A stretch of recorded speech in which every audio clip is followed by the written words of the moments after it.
ਸਤਿ ਸ਼੍ਰੀ ਅਕਾਲ ਜੀ। ਇੱਕ ਵਾਰ ਫਿਰ ਤੋਂ ਬਹੁਤ-ਬਹੁਤ ਸਵਾਗਤ ਹੈ ਤੁਹਾਡਾ ਸਾਰਿਆਂ ਦਾ ਇਹ ਸਮਾਜਿਕ ਸਿੱਖਿਆ ਕਲਾਸ ਦੇ ਵਿੱਚ। ਤਾਂ ਲਾਸਟ ਕਲਾਸ ਦੇ ਵਿੱਚ ਅਸੀਂ ਅੰਗਰੇਜ਼ ਸਿੱਖ ਯੁੱਧ ਜੋ ਚੈਪਟਰ ਨੰਬਰ 8 ਹੈ ਐਸਐਸਟੀ ਦਾ 10ਵੀਂ ਸ਼੍ਰੇਣੀ ਦਾ, ਉਸ ਦੇ ਅਸੀਂ ਫਸਟ ਪਾਰਟ ਦੇ ਵਿੱਚ ਪੜ੍ਹਿਆ ਕਿ ਕੀ ਕਾਰਨ ਸਨ, ਕੀ ਰੀਜਨ ਰਹੇ ਸਨ ਔਰ ਕਿਹੜੀਆਂ-ਕਿਹੜੀਆਂ ਘਟਨਾਵਾਂ ਸਨ ਪਹਿਲੇ ਸਿੱਖ ਯੁੱਧੀਆਂ ਜੋ 1845 ਤੋਂ 1846 ਈਸਵੀ ਦੇ ਵਿੱਚ ਰਿਹਾ।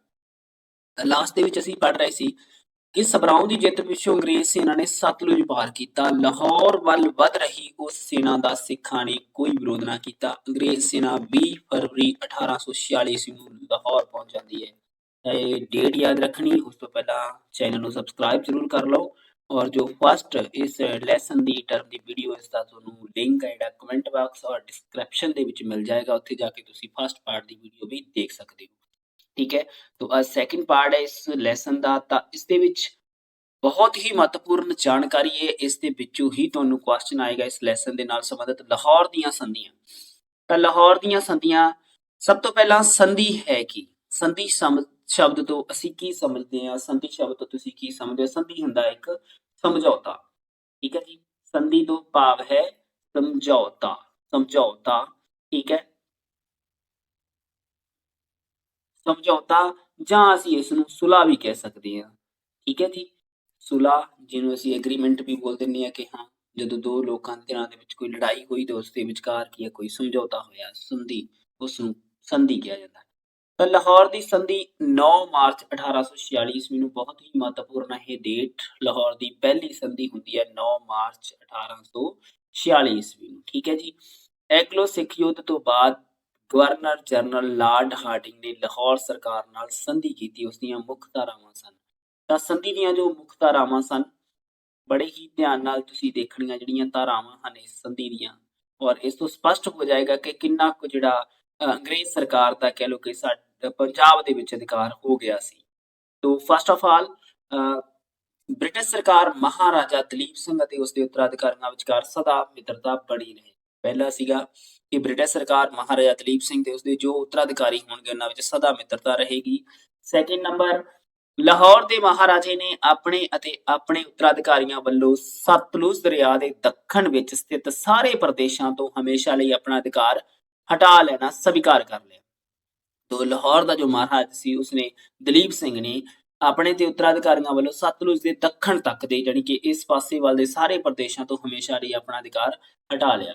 ਥਰਡ ਨੰਬਰ ਤੇ ਹੈ, ਮਹਾਰਾਜਾ ਨੇ ਸਤਲੁਜ ਤੇ ਬਿਆਸ ਦਰਿਆਵਾਂ ਵਿਚਕਾਰਲੇ ਸਾਰੇ ਕਿਲੇ ਅੰਗਰੇਜ਼ਾਂ ਦੇ ਹਵਾਲੇ ਕਰ ਦਿੱਤੇ।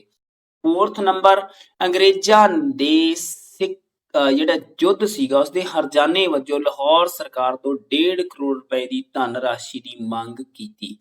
ਠੀਕ ਹੈ, ਜੋ ਪਹਿਲਾ ਅੰਗਰੇਜ਼ ਸਿੱਖ ਯੁੱਧ ਹੋਇਆ ਤਾਂ ਕਿੰਨੀ ਧਨ ਰਾਸ਼ੀ ਦੀ ਮੰਗ ਕੀਤੀ ਗਈ ਅੰਗਰੇਜ਼ਾਂ ਵੱਲੋਂ ਲਾਹੌਰ ਸਰਕਾਰ ਤੋਂ? ਤਾਂ ਯਾਦ ਰੱਖਣਾ ਤੁਸੀਂ, 1.5 ਕਰੋੜ ਰੁਪਏ ਦੀ ਜਿਹੜੀ ਧਨ ਰਾਸ਼ੀ ਦੀ ਮੰਗ ਕੀਤੀ ਗਈ ਸੀਗੀ। ਠੀਕ ਹੈ, ਅੰਗਰੇਜ਼ਾਂ ਦੁਆਰਾ ਜਿਹੜੀ ਸਿੱਖਾਂ ਤੋਂ। ਠੀਕ ਹੈ, ਜਾਂ ਲਾਹੌਰ ਸਰਕਾਰ ਤੋਂ ਵੀ ਅਸੀਂ ਕਹਿ ਸਕਦੇ ਹਾਂ। ਮਹਾਰਾਜਾ ਦਲੀਪ ਸਿੰਘ ਦਾ ਵੀ ਨਾਮ ਆ ਸਕਦਾ ਕਿ ਮਹਾਰਾਜਾ ਦਲੀਪ ਸਿੰਘ ਤੋਂ ਇੰਨੀ ਧਨ ਰਾਸ਼ੀ ਦੀ ਜਿਹੜੀ ਉਹਨਾਂ ਨੇ ਮੰਗ ਕੀਤੀ। ਠੀਕ ਹੈ, ਨੈਕਸਟ ਹੈ ਮਹਾਰਾਜਾ ਨੇ ਲਾਹੌਰ ਸੈਨਾ ਦੇ ਵਿਰੋਧੀ ਦਸਤਿਆਂ ਨੂੰ ਤੋੜ ਦੇਣ ਅਤੇ ਉਹਨਾਂ ਤੋਂ ਹਥਿਆਰ ਖੋਹ ਲੈਣਾ ਵਚਨ ਕੀਤਾ। ਯਾਨੀ ਕਿ ਜਿੰਨੇ ਲਾਹੌਰ ਦੇ ਵਿਰੋਧੀ ਦਸਤੇ ਸੀਗੇ ਜੋ ਕਿ ਅੰਗਰੇਜ਼ਾਂ ਦਾ ਖਿਲਾਫ ਜੋ ਵਿਦਰੋਹ ਕਰ ਰਹੇ ਸੀ, ਮਹਾਰਾਜੇ ਨੇ ਸਵੀਕਾਰ ਕਰ ਲਿਆ ਕਿ ਲਾਹੌਰ ਸੈਨਾ ਦੇ ਸਾਰੇ ਜਿਹੜੇ ਵਿਰੋਧੀ ਦਸਤੇ ਉਹਨਾਂ ਨੂੰ ਤੋੜ ਦੇਣਗੇ ਤੇ ਉਹਨਾਂ ਤੋਂ ਜਿਹੜੇ ਹਥਿਆਰ ਆ ਉਹ ਖੋਹ ਲੈਣਗੇ, ਤਾਂ ਕਿ ਉਹਨਾਂ ਨੂੰ ਨਿਰਹਥਿਆਰ ਮਤਲਬ ਬੇਹਥਿਆਰ ਕੀਤਾ ਗਿਆ, ਨਿਹੱਥੇ ਕੀਤਾ ਗਿਆ, ਤਾਂ ਕਿ ਉਹ ਦੁਬਾਰਾ ਜਿਹੜਾ ਉਹ ਵਿਦਰੋਹ ਨਾ ਕਰ ਸਕਣ। ਇੱਕ ਸਾਜ਼ਿਸ਼ ਵੀ ਕਹਿ ਸਕਦੇ ਹਾਂ। ਪੁਆਇੰਟ ਨੰਬਰ 6 ਕੀ ਹੈ? ਇਹ ਫੈਸਲਾ ਹੋਇਆ ਕਿ ਲਾਹੌਰ ਰਾਜ ਦੀ ਪੈਦਲ ਸੈਨਾ 20,000 ਜਿਹੜੀ ਪੈਦਲ ਸੈਨਾ ਹੋਏਗੀ ਉਹਦੇ ਵਿੱਚ ਕੀ ਹੈ 20,000 ਔਰ ਘੋੜਸਵਾਰ ਦੇ ਵਿੱਚ 12,000 ਜਿਹੜੇ ਘੋੜਸਵਾਰ ਸੈਨਿਕ ਹੋਣਗੇ। ਯਾਨੀ ਕਿ ਨਿਸ਼ਚਿਤ ਕਰ ਦਿੱਤਾ ਗਿਆ ਕਿ ਮਹਾਰਾਜਾ ਜਿਹੜਾ ਇਸ ਤੋਂ ਵੱਧ ਜਿਹੜੀ ਉਹ ਸੈਨਾ ਨਹੀਂ ਰੱਖ ਸਕੇਗਾ। ਮਹਾਰਾਜਾ ਬ੍ਰਿਟਿਸ਼ ਸਰਕਾਰ ਦੀ ਮਨਜ਼ੂਰੀ ਤੋਂ ਬਿਨਾਂ ਕਿਸੇ ਅੰਗਰੇਜ਼, ਯੂਰਪੀਅਨ ਜਾਂ ਅਮਰੀਕਨ ਨੂੰ ਆਪਣੀ ਸੇਵਾ ਵਿੱਚ ਨਹੀਂ ਲਵੇਗਾ। ਠੀਕ ਹੈ ਜੀ, ਕਿਉਂਕਿ ਮਹਾਰਾਜੇ ਨੂੰ ਇਹ ਕਿਹਾ ਗਿਆ ਕਿ ਉਹ ਅੰਗਰੇਜ਼ ਸਰਕਾਰ ਦੀ ਉਹਨੂੰ ਪਹਿਲਾਂ ਮਨਜ਼ੂਰੀ ਲੈਣੀ ਪਏਗੀ ਬ੍ਰਿਟਿਸ਼ ਸਰਕਾਰ ਦੀ, ਫਿਰ ਹੀ ਉਹ ਕਿਸੇ ਯੂਰਪੀਅਨ ਜਾਂ ਅਮਰੀਕਨ ਨੂੰ ਆਪਣੀ ਸੇਵਾ ਲਈ ਲਵੇਗਾ। ਬ੍ਰਿਟਿਸ਼ ਸਰਕਾਰ ਨੇ ਦਲੀਪ ਸਿੰਘ ਨੂੰ ਲਾਹੌਰ ਦਾ ਮਹਾਰਾਜਾ, ਇਹ ਮਹੱਤਵਪੂਰਨ ਲਾਈਨ ਹੈ, ਪਹਿਲੇ ਯੁੱਧ ਤੋਂ ਬਾਅਦ ਦਲੀਪ ਸਿੰਘ ਨੂੰ ਲਾਹੌਰ ਦਾ ਮਹਾਰਾਜਾ, ਠੀਕ ਹੈ ਜੀ, ਮਹਾਰਾਣੀ ਜਿੰਦਾ ਨੂੰ ਉਸਦੀ ਸਰਪ੍ਰਸਤ, ਕਿਉਂਕਿ ਹਜੇ ਦਲੀਪ ਸਿੰਘ ਆ ਜੋ ਉਹ ਨਾਬਾਲਗ ਸੀ, ਇਸ ਕਰਕੇ ਮਹਾਰਾਣੀ ਜਿੰਦਾਂ ਨੂੰ ਉਸ ਦੀ ਸਰਪ੍ਰਸਤ ਅਤੇ ਲਾਲ ਸਿੰਘ ਨੂੰ ਪ੍ਰਧਾਨ ਮੰਤਰੀ ਨਿਯੁਕਤ ਕੀਤਾ। ਤਾਂ ਇਹ ਤਿੰਨੋਂ ਨਾਮ ਯਾਦ ਰੱਖਣੇ ਆ। ਲਾਲ ਸਿੰਘ ਨੂੰ ਦੂਸਰੇ ਯੁੱਧ ਤੋਂ ਬਾਅਦ ਪਹਿਲੇ ਯੁੱਧ ਤੋਂ ਬਾਅਦ ਪਹਿਲਾ ਯੁੱਧ 1845 46 ਈਸਵੀ ਦੇ ਵਿੱਚ ਜਿਹੜਾ ਅੰਗਰੇਜ਼ ਸਿੱਖ ਯੁੱਧ ਹੁੰਦਾ, ਉਸ ਤੋਂ ਬਾਅਦ ਇਹ ਜਿਹੜੀਆਂ ਸੰਧੀ ਆ ਇਸ ਦੀਆਂ ਮੁੱਖ ਸ਼ਰਤਾਂ ਹੈਗੀਆਂ, ਇਹ ਬਹੁਤ ਮਹੱਤਵਪੂਰਨ ਸ਼ਰਤਾਂ ਸਾਰੀਆਂ। ਠੀਕ ਹੈ ਜੀ। ਤਾਂ ਬ੍ਰਿਟਿਸ਼ ਸਰਕਾਰ ਦੀ ਮਨਜ਼ੂਰੀ ਬਿਨਾਂ ਲਾਹੌਰ ਰਾਜ ਦੀਆਂ ਹੱਦਾਂ ਨਹੀਂ ਬਦਲੀਆਂ ਜਾਣਗੀਆਂ, ਉਸ ਦੀ ਜਿਹੜੀ ਸੀਮਾ ਹੈ, ਜੋ ਸਰਹੱਦ ਹੈ, ਉਹ ਹੱਦਾਂ ਨਹੀਂ ਬਦਲੀਆਂ ਜਾਣਗੀਆਂ। 8 ਨੰਬਰ ਵਾਲਾ ਪੁਆਇੰਟ ਮੋਸਟ ਇੰਪੋਰਟੈਂਟ ਆ ਕਿ ਦਲੀਪ ਸਿੰਘ ਨੂੰ ਲਾਹੌਰ ਦਾ ਮਹਾਰਾਜਾ, ਰਾਣੀ ਜਿੰਦਾਂ ਨੂੰ ਉਸ ਦੀ ਸਰਪ੍ਰਸਤ ਤੇ ਲਾਲ ਸਿੰਘ ਨੂੰ ਪ੍ਰਧਾਨ ਮੰਤਰੀ ਨਿਯੁਕਤ ਕੀਤਾ ਗਿਆ। ਠੀਕ ਹੈ ਜੀ। ਨੈਕਸਟ ਹੈ ਸਾਡੇ ਕੋਲੇ ਪੁਆਇੰਟ ਨੰਬਰ 10 ਹੈ ਕਿ ਬ੍ਰਿਟਿਸ਼ ਸਰਕਾਰ ਲਾਹੌਰ ਰਾਜ ਦੇ ਅੰਦਰੂਨੀ ਮਾਮਲਿਆਂ ਵਿੱਚ ਕੋਈ ਦਖਲ ਨਹੀਂ ਦੇਵੇਗੀ। ਇਹ ਵੀ ਮਹੱਤਵਪੂਰਨ ਪੁਆਇੰਟ ਹੈ ਕਿ ਬ੍ਰਿਟਿਸ਼ ਸਰਕਾਰ ਜੋ ਲਾਹੌਰ ਰਾਜ ਦੇ ਅੰਦਰੂਨੀ ਮਾਮਲੇ ਹੋਣਗੇ ਉਹਨਾਂ ਵਿੱਚ ਕੋਈ ਦਖਲ ਨਹੀਂ ਦੇਵੇਗੀ। ਇਹ ਸੰਧੀ ਦੀਆਂ 10ਵੀਂ ਸ਼ਰਤ ਹੈ। 11 ਨੰਬਰ ਤੇ ਸੀ ਕਿ ਜੇਕਰ ਬ੍ਰਿਟਿਸ਼ ਸਰਕਾਰ ਗੁਲਾਬ ਸਿੰਘ ਨੂੰ ਕੁਝ ਪਹਾੜੀ ਇਲਾਕੇ ਦੇਵੇ ਤਾਂ ਮਹਾਰਾਜਾ ਉਹਨਾਂ ਇਲਾਕਿਆਂ ਉੱਤੇ ਉਸ ਦੀ ਮਲਕੀਅਤ ਸਵੀਕਾਰ ਕਰੇਗਾ। तो गुलाब सिंह ਨੂੰ अगर सरकार ब्रिटिश सरकार कोई पहाड़ी इलाके देवेगी तो महाराजे ਨੂੰ स्वीकार करना पवेगा। ਇਹ ਸੀਗੀ ਲਾਹੌਰ ਦੀ ਪਹਿਲੀ ਸੰਧੀ ਹੋਈ ਹੈ ਜੋ 9 ਮਾਰਚ, ਠੀਕ ਹੈ, 9 ਮਾਰਚ 1846 ਈਸਵੀ ਨੂੰ ਹੁੰਦੀ ਹੈ ਲਾਹੌਰ ਦੀ ਪਹਿਲੀ ਸੰਧੀ, ਪਹਿਲੇ ਐਂਗਲੋ ਸਿੱਖ ਯੁੱਧ ਤੋਂ ਬਾਅਦ। ਦੂਸਰੀ ਸੰਧੀ ਹੁੰਦੀ ਹੈ ਜੀ 11 ਮਾਰਚ 1846 ਈਸਵੀ ਨੂੰ। ਤਾਂ ਦੂਜੀ ਸੰਧੀ ਦੀਆਂ ਕੀ ਸ਼ਰਤਾਂ ਸੀਗੀਆਂ ਫਿਰ? ਲਾਲ ਸਿੰਘ ਦੀ ਆਦ ਦੀ ਬੇਨਤੀ ਤੇ 11 ਮਾਰਚ 1846 ਈਸਵੀ ਨੂੰ ਲਾਹੌਰ ਦੀ ਦੂਜੀ ਸੰਧੀ ਹੋਈ, ਉਸ ਦੀਆਂ ਮੁੱਖ ਧਾਰਾਵਾਂ ਹੇਠ ਲਿਖੀਆਂ ਹਨ। ਲਾਲ ਸਿੰਘ ਦੀ ਬੇਨਤੀ ਉੱਤੇ ਇਹ ਤਾਂ ਧਾਰਾਵਾਂ ਕਿਹੜੀਆਂ ਕਹਿਣੀ ਸਨ? ਬ੍ਰਿਟਿਸ਼ ਸਰਕਾਰ ਮਹਾਰਾਜਾ ਦਲੀਪ ਸਿੰਘ ਅਤੇ ਸ਼ਹਿਰ ਵਾਸੀਆਂ ਦੀ ਰੱਖਿਆ ਲਈ ਲਾਹੌਰ ਵਿੱਚ 1846 ਈਸਵੀ ਦੇ ਅੰਤ ਤੱਕ ਵੱਡੀ ਸੰਖਿਆ ਵਿੱਚ ਸੈਨਾ ਰੱਖੇਗੀ। तो एक महत्वपूर्ण ਸੀ ਕਿ ਬ੍ਰਿਟਿਸ਼ ਸਰਕਾਰ ਆ ਜਿਹੜੀ ਮਹਾਰਾਜਾ ਦੀ ਅੱਗੇ ਤੁਸੀਂ ਅਸੀਂ ਪੜਾਂਗੇ ਇਸੇ ਹੀ ਲੈਸਨ ਦੇ ਵਿੱਚ ਕਿ ਦਲੀਪ ਸਿੰਘ ਤੇ ਸ਼ਹਿਰ ਵਾਸੀਆਂ ਦੀ ਰੱਖਿਆ ਦੇ ਲਈ ਉਹਨਾਂ ਨੇ ਲਾਹੌਰ ਵਿੱਚ ਇੱਕ ਵੱਡੀ ਸੈਨਾ ਤਾਇਨਾਤ ਕਰ ਦਿੱਤੀ ਔਰ ਉਹ ਸੈਨਾ ਦਾ ਜਿਹੜਾ ਖਰਚ ਸੀਗਾ ਸਾਰਾ ਹੀ ਉਹ ਮਹਾਰਾਜਾ ਦਲੀਪ ਸਿੰਘ ਦੇ ਪਾਇਆ ਗਿਆ। ਯਾਨੀ ਕਿ ਇਸ ਤਰ੍ਹਾਂ ਕਰਕੇ ਉਹਨਾਂ ਨੇ ਹੌਲੀ ਹੌਲੀ ਔਰ ਦੋ ਪਰਪਸ ਉਹਨਾਂ ਦੇ ਇਹਦੇ ਵਿੱਚ ਕਲੀਅਰ ਹੁੰਦੇ ਆ। ਇੱਕ ਤਾਂ ਉਹਨਾਂ ਦੀ ਸੈਨਾ ਔਰ ਰਾਜੇ ਤੋਂ ਧਨ ਕਿਸੇ ਨਾ ਕਿਸੇ ਤਰੀਕੇ ਦੇ ਨਾਲ ਲੈਣਾ, ਦੂਸਰਾ ਉਹਨਾਂ ਦੀ ਸੈਨਾ ਜਿਹੜੀ ਉਹ ਹਮੇਸ਼ਾ ਲਾਹੌਰ ਰਾਜ ਵਿੱਚ ਰਹੇਗੀ ਕਿ ਉਹਨਾਂ ਨੂੰ ਅਗਰ ਕਿਸੇ ਟਾਈਮ ਕੋਈ ਗੜਬੜੀ ਹੁੰਦੀ ਆ ਬਾਹਰ ਤੋਂ ਸੈਨਾ ਨਹੀਂ ਮੰਗਾਉਣੀ ਪੈਂਦੀ, ਉਦੋਂ ਹੀ ਉਹ ਕਿਸੇ ਵੀ ਵਿਦਰੋਹ ਨੂੰ ਦਬਾ ਸਕਦੇ ਸੀ। ਲਾਹੌਰ ਦਾ ਕਿਲਾ ਅਤੇ ਸ਼ਹਿਰ ਅੰਗਰੇਜ਼ ਸੈਨਾ ਦੇ ਅਧਿਕਾਰ ਵਿੱਚ ਹੋਵੇਗਾ। ਦੇਖੋ ਜੀ ਜੋ ਗੱਲ ਅਸੀਂ ਕਰ ਰਹੇ ਸੀ ਸਪਸ਼ਟ ਹੋ ਗਈ ਹੈ ਕਿ ਲਾਹੌਰ ਦਾ ਕਿਲਾ ਤੇ ਸ਼ਹਿਰ ਹੈ ਜਿਹੜਾ ਅੰਗਰੇਜ਼ ਸੈਨਾ ਦੇ ਅਧਿਕਾਰ ਵਿੱਚ ਹੋਵੇਗਾ। ਨੰਬਰ 3 ਪੁਆਇੰਟ ਹੈ ਲਾਹੌਰ ਸਰਕਾਰ 9 ਮਾਰਚ 1846 ਦੀ ਸੰਧੀ ਰਾਹੀਂ ਅੰਗਰੇਜ਼ਾਂ ਨੂੰ ਦਿੱਤੇ ਗਏ ਪ੍ਰਦੇਸ਼ਾਂ ਵਿਚਲੇ ਜ਼ਗੀਰਦਾਰਾਂ ਤੇ ਅਧਿਕਾਰੀਆਂ ਦਾ ਸਨਮਾਨ ਕਰੇਗੀ। ਹੁਣ ਦੇਖੋ ਜੋ ਅੰਗਰੇਜ਼ਾਂ ਨੂੰ ਉਹਨਾਂ ਨੇ ਜੋ ਪ੍ਰਦੇਸ਼ ਦਿੱਤੇ ਆ ਉਹਨਾਂ ਵਿੱਚ ਜਿਹੜੇ ਜ਼ਗੀਰਦਾਰ ਤੇ ਅਧਿਕਾਰੀ ਆ ਉਹਨਾਂ ਦਾ ਸਨਮਾਨ ਵੀ ਕੌਣ ਕਰੇਗਾ? ਲਾਹੌਰ ਸਰਕਾਰ, ਯਾਨੀ ਕਿ ਸਿੱਖਾਂ ਦੁਆਰਾ ਹੀ ਕੀਤਾ ਜਾਵੇਗਾ। ਲਾਹੌਰ ਸਰਕਾਰ ਨੂੰ ਅੰਗਰੇਜ਼ਾਂ ਨੂੰ ਦਿੱਤੇ ਗਏ ਇਲਾਕਿਆਂ ਦੇ ਕਿਲਿਆਂ ਵਿੱਚੋਂ ਤੋਪਾਂ ਨੂੰ ਛੱਡ ਕੇ ਖਜ਼ਾਨਾ ਅਤੇ ਸੰਪत्ति ਕੱਢ ਕੇ ਲਿਆਉਣ ਦਾ ਅਧਿਕਾਰ ਹੋਵੇਗਾ। ਹੁਣ ਲਾਹੌਰ ਸਰਕਾਰ ਨੂੰ ਕੀ ਅਧਿਕਾਰ ਦਿੱਤਾ ਉਹਨਾਂ ਨੇ ਕਿ ਸਿਰਫ ਤੋਪਾਂ ਯਾਨੀ ਕਿ ਜੋ ਯੁੱਧ ਨਾਲ ਸੰਬੰਧਿਤ ਸਮੱਗਰੀ ਹੈ ਉਸ ਨੂੰ ਛੱਡ ਕੇ ਬਾਕੀ ਉਹ ਉਹਦੇ ਵਿੱਚ ਧਨ ਸੰਪत्ति ਕੱਢ ਸਕਦੇ ਹਨ। ਠੀਕ ਹੈ। ਤਾਂ ਇਹ ਜੋ ਦੂਸਰੀ ਸੰਧੀ ਹੁੰਦੀ ਹੈ, ਠੀਕ ਹੈ, 11 ਮਾਰਚ ਨੂੰ। ਪਹਿਲੀ ਸੰਧੀ ਕਦੋਂ ਹੋਈ ਆ? 9 ਮਾਰਚ ਨੂੰ 1846 ਸਨ ਹੋਈ ਆ 1846। ਠੀਕ ਹੈ ਜੀ। ਪਹਿਲੀ ਸੰਧੀ ਹੁੰਦੀ ਹੈ 9 ਮਾਰਚ 1846 ਨੂੰ ਔਰ ਦੂਸਰੀ ਸੰਧੀ ਜੋ ਹੁੰਦੀ ਹੈ 11 ਮਾਰਚ 1846 ਈਸਵੀ। ਠੀਕ ਹੈ।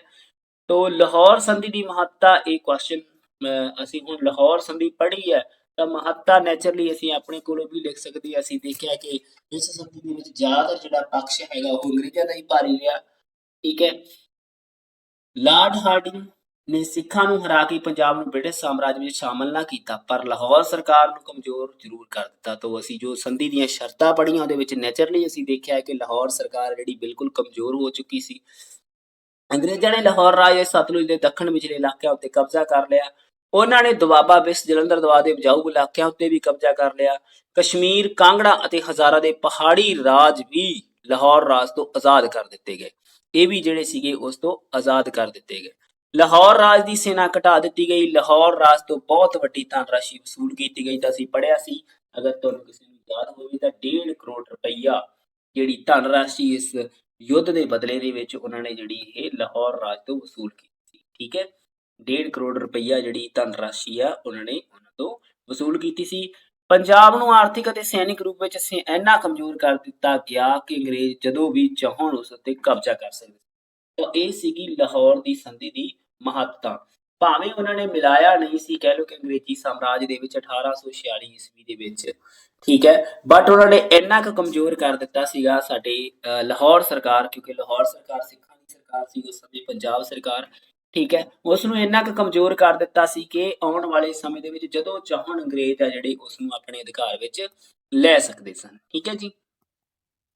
ਨੈਕਸਟ ਜੋ ਕੁਐਸਚਨ ਸਾਡੇ ਕੋਲੇ ਹੈ ਅੱਗੇ, ਭੈਰੋਵਾਲ ਦੀ ਸੰਧੀ ਜੋ 16 ਦਸੰਬਰ 1846 ਈਸਵੀ ਨੂੰ ਹੁੰਦੀ ਹੈ।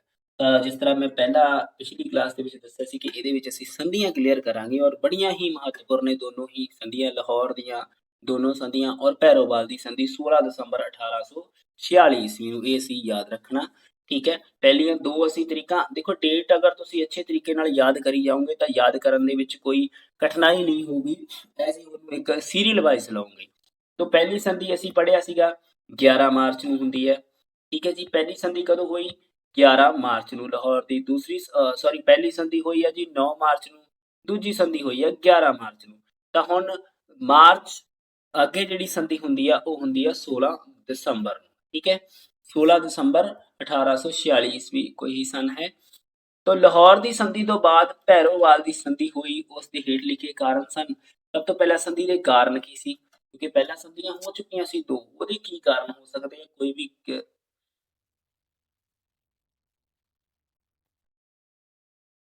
ਭੈਰੋਵਾਲ ਦੀ ਸੰਧੀ ਦੀ ਗੱਲ ਚੱਲ ਰਹੀ ਹੈ ਤਾਂ ਭੈਰੋਵਾਲ ਦੀ ਸੰਧੀ ਭੈਰੋਵਾਲ ਦੀ ਸੰਧੀ ਕਿਉਂ ਕੀਤੀ ਗਈ? ਪਹਿਲਾਂ ਦੋ ਸੰਧੀਆਂ ਹੋ ਚੁੱਕੀਆਂ ਸੀ, ਅਸੀਂ ਪੜ੍ਹਿਆ ਹੈ। ਠੀਕ ਹੈ, ਤਾਂ ਲਾਹੌਰ ਦੀ ਸੰਧੀ ਤੋਂ ਬਾਅਦ ਜਿਹੜੀ ਭੈਰੋਵਾਲ ਦੀ ਸੰਧੀ ਹੋਈ ਉਸ ਦੇ ਕੀ ਕਾਰਨ ਸਨ? ਲਾਹੌਰ ਦੀ ਸੰਧੀ ਅਨੁਸਾਰ ਮਹਾਰਾਜਾ ਅਤੇ ਸ਼ਹਿਰੀਆਂ ਦੀ ਰੱਖਿਆ ਲਈ ਲਾਹੌਰ ਵਿੱਚ 1 ਸਾਲ ਲਈ ਅੰਗਰੇਜ਼ੀ ਸੈਨਾ ਰਹਿਣੀ ਸੀ। ਠੀਕ ਹੈ, ਜੋ ਸੈਨਾ ਤਾਇਨਾਤ ਕੀਤੀ ਗਈ ਸੀ, ਅੰਗਰੇਜ਼ੀ ਸੈਨਾ ਜੋ ਤਾਇਨਾਤ ਕੀਤੀ ਗਈ ਸੀ, ਉਹ ਲਾਹੌਰ ਦੇ ਵਿੱਚ 1 ਸਾਲ ਦੇ ਲਈ ਰਹਿਣੀ ਸੀ। ਜੋ ਦੂਸਰੀ ਸੰਧੀ ਹੁੰਦੀ ਹੈ ਉਸ ਦੇ ਮੁਤਾਬਕ ਜਦੋਂ ਸਾਲ ਖਤਮ ਹੋਣ ਲੱਗਾ ਤਾਂ ਲਾਰਡ ਹਾਰਡਿੰਗ, ਜਦੋਂ ਪਤਾ ਲੱਗਿਆ ਕਿ ਸਾਲ ਹੁਣ ਖਤਮ ਹੋਣ ਵਾਲਾ, ਤਾਂ ਲਾਰਡ ਹਾਰਡਿੰਗ ਦੀ ਕੀ ਕਰਨੀ, ਅੱਗੇ ਵੀ ਉਹ ਚਾਹੁੰਦਾ ਸੀ ਕਿ ਅੱਗੇ ਲਈ ਵੀ ਜਿਹੜੀ ਅੰਗਰੇਜ਼ ਸੈਨਾ ਉਹ ਲਾਹੌਰ ਵਿੱਚ ਰੱਖੀ ਜਾਵੇ। ਇੱਥੇ ਉੱਥੇ ਬ੍ਰਿਟਿਸ਼ ਰੈਜ਼ੀਡੈਂਟ ਵੀ ਨਿਯੁਕਤ ਕੀਤਾ ਜਾਵੇ। ਠੀਕ ਹੈ, ਇੱਕ ਤਾਂ ਸੈਨਾ ਕਹਿੰਦਾ ਅੱਗੇ ਲਈ ਵੀ ਰੱਖੀ ਜਾਵੇ ਔਰ ਇੱਕ ਬ੍ਰਿਟਿਸ਼ ਰੈਜ਼ੀਡੈਂਟ ਨਿਯੁਕਤ ਕੀਤਾ ਜਾਵੇ।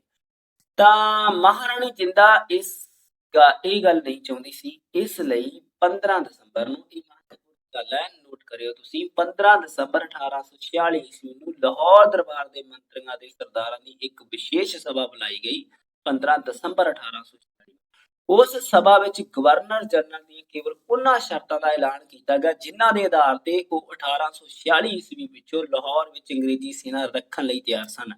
ਮਹਾਰਾਣੀ ਜਿੰਦਾ ਨੂੰ ਛੱਡ ਕੇ, ਠੀਕ ਹੈ ਜੀ, ਮਹਾਰਾਣੀ ਜਿੰਦਾ ਨੂੰ ਛੱਡ ਕੇ ਬਾਕੀ ਜਿਹੜੇ ਪ੍ਰਮੁੱਖ ਸਰਦਾਰ ਸੀ ਸਾਰਿਆਂ ਨੇ ਹੀ 16 ਦਸੰਬਰ ਨੂੰ ਸੰਧੀ ਪੱਤਰ ਉੱਤੇ ਸਾਈਨ ਕਰ ਦਿੱਤੇ। ਠੀਕ ਹੈ, ਇਸੇ ਲਈ ਮੈਂ ਕਹਿ ਰਿਹਾ ਸੀ ਕਿ ਮਹੱਤਵਪੂਰਨ, ਥੋੜਾ ਧਿਆਨ ਨਾਲ, ਸਿਰਫ ਮਹਾਰਾਣੀ ਜਿੰਦਾ ਨਹੀਂ, ਕਿਉਂਕਿ ਉਹ ਸਰਪ੍ਰਸਤ ਸੀਗੇ ਮਹਾਰਾਜਾ ਦਲੀਪ ਸਿੰਘ ਦੇ, ਅਸੀਂ ਪੜ੍ਹਿਆ ਹੈ ਪਿਛਲੀਆਂ ਸੰਧੀਆਂ ਦੇ ਵਿੱਚ, ਤਾਂ ਉਹ ਇਸ ਲਈ ਸਹਿਮਤ ਨਹੀਂ ਸੀ।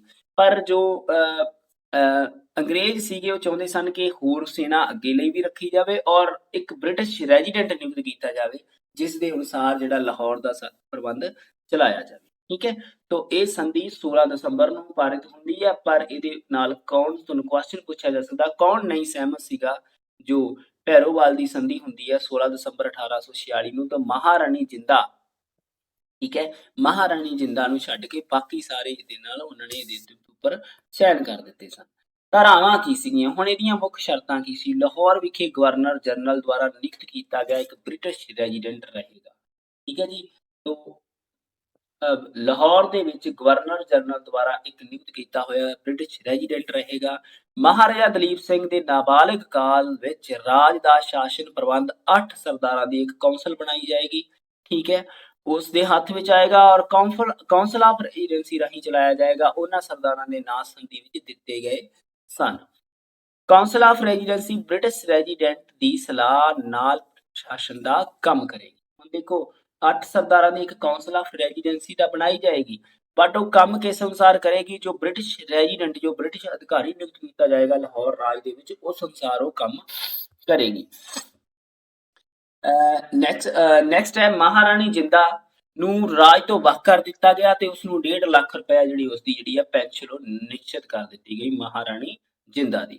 ਮਹਾਰਾਜਾ ਦਲੀਪ ਸਿੰਘ ਦੀ ਰੱਖਿਆ ਲਈ ਅਤੇ ਸ਼ਾਂਤੀ ਕਾਇਮ ਰੱਖਣ ਲਈ ਬ੍ਰਿਟਿਸ਼ ਸੈਨਾ ਜਿਹੜੀ ਲਾਹੌਰ ਵਿੱਚ ਰੱਖੀ ਰਹੇਗੀ, ਜੋ ਉਹਨਾਂ ਦਾ ਮੇਨ ਮਕਸਦ ਸੀ ਕਿ ਸਾਡੀ ਸੈਨਾ ਵੀ ਜਿਹੜੀ ਹੈ ਲਾਹੌਰ ਰਾਜ ਦੇ ਵਿੱਚੋਂ ਬਾਹਰ ਨਾ ਜਾਵੇ।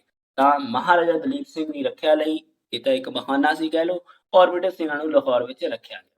ਠੀਕ ਹੈ, तो ਅੱਗੇ ਅਗਲਾ ਪੁਆਇੰਟ ਹੈ ਕਿ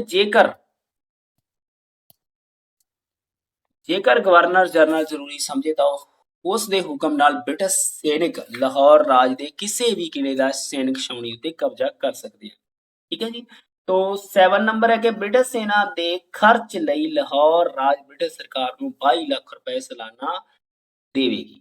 तो ਬ੍ਰਿਟਿਸ਼ ਸੈਨਾ ਜੋ ਲਾਹੌਰ ਦੇ ਵਿੱਚ ਰੱਖੀ ਗਈ ਉਹਦੇ ਖਰਚ ਦੇ ਲਈ 22 ਲੱਖ ਰੁਪਏ ਜਿਹੜਾ ਸਾਲਾਨਾ ਉਹ ਕਿਹਨੂੰ ਦੇਣਾ ਹੋਏਗਾ? ਬ੍ਰਿਟਿਸ਼ ਸਰਕਾਰ ਨੂੰ ਦੇਣਾ ਹੋਏਗਾ, ਲਾਹੌਰ ਸਰਕਾਰ ਨੂੰ।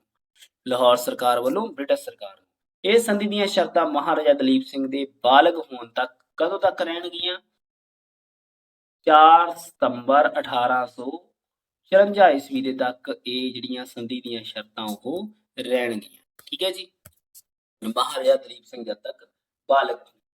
तो महत्ता की रही है संधि की महत्ता स्पष्ट है साढ़े सामने है, ਅਸੀਂ पढ़ लिया है। इस संधि द्वारा की है कि होर ज्यादा कब्जा हो गया, कह लो कि पंजाब के उपर पूरी तरह तो नहीं मिलाया नहीं, बस कब्जा हो गया समझो। ਇਹ ਸੰਧੀ ਦਾ ਨਾਲ ਅੰਗਰੇਜ਼ ਪੰਜਾਬ ਦੇ ਮਾਲਕ ਬਣ ਗਏ। ਲਾਹੌਰ ਰਾਜ ਦੇ ਪ੍ਰਸ਼ਾਸਨ ਮਾਮਲਿਆਂ ਵਿੱਚ ਬ੍ਰਿਟਿਸ਼ ਰੈਜ਼ੀਡੈਂਟ ਨੂੰ ਅਸੀਮਤ ਅਧਿਕਾਰ ਤੇ ਸ਼ਕਤੀਆਂ ਦੇ ਦਿੱਤੀਆਂ ਗਈਆਂ। ਹੈਨਰੀ ਲਾਰੈਂਸ ਨਾਮ ਯਾਦ ਰੱਖਣਾ ਤੁਸੀਂ, ਹੈਨਰੀ ਲਾਰੈਂਸ। ठीक है, महत्वपूर्ण है जी नाम, क्योंकि पहला ब्रिटिश रेजिडेंट जो नियुक्त किया गया सी लाहौर राज दे विच हैनरी लारेंस। ठीक है जी, हैनरी लारेंस ये नाम नोट करना अपने कोले। ठीक है, हैनरी लारेंस जिहड़ा पहला ब्रिटिश रेजिडेंट है जिहड़ा वो नियुक्त किया गया सी। ठीक है जी, हैनरी लारेंस। और इस संधि राही महारानी जिंदा ਨੂੰ ਰਾਜ ਪ੍ਰਬੰਧ ਤੋਂ ਅੱਡ ਕਰ ਦਿੱਤਾ ਗਿਆ। ਕੁਝ ਸਮੇਂ ਬਾਅਦ ਉਸ ਨੂੰ ਸ਼ੇਖੂਪੁਰ ਭੇਜ ਦਿੱਤਾ ਗਿਆ ਤੇ ਫਿਰ ਉਸ ਨੂੰ ਦੇਸ਼ ਨਿਕਾਲਾ ਦੇ ਕੇ ਬਨਾਰਸ ਭੇਜ ਦਿੱਤਾ। ਠੀਕ ਹੈ, ਇਹ ਜਿਹੜੀ ਸੰਧੀ ਸੀਗੀ ਇਸ ਦੁਆਰਾ ਜਿਹੜਾ ਮਹਾਰਾਣੀ ਜਿੰਦਾ, ਕਿਉਂਕਿ ਉਹ ਸਹਿਮਤ ਨਹੀਂ ਸੀਗੀ ਮਹਾਰਾਣੀ ਜਿੰਦਾ ਇਸ ਦੇ ਪੱਖ ਵਿੱਚ ਨਹੀਂ ਸੀ, ਇਸ ਕਰਕੇ ਉਸ ਨੂੰ ਰਾਜ ਪ੍ਰਬੰਧ ਤੋਂ ਅਲੱਗ ਕੀਤਾ ਗਿਆ। ਸਰਪ੍ਰਸਤ ਸੀ ਮਹਾਰਾਜਾ ਦਲੀਪ ਸਿੰਘ ਦੀ।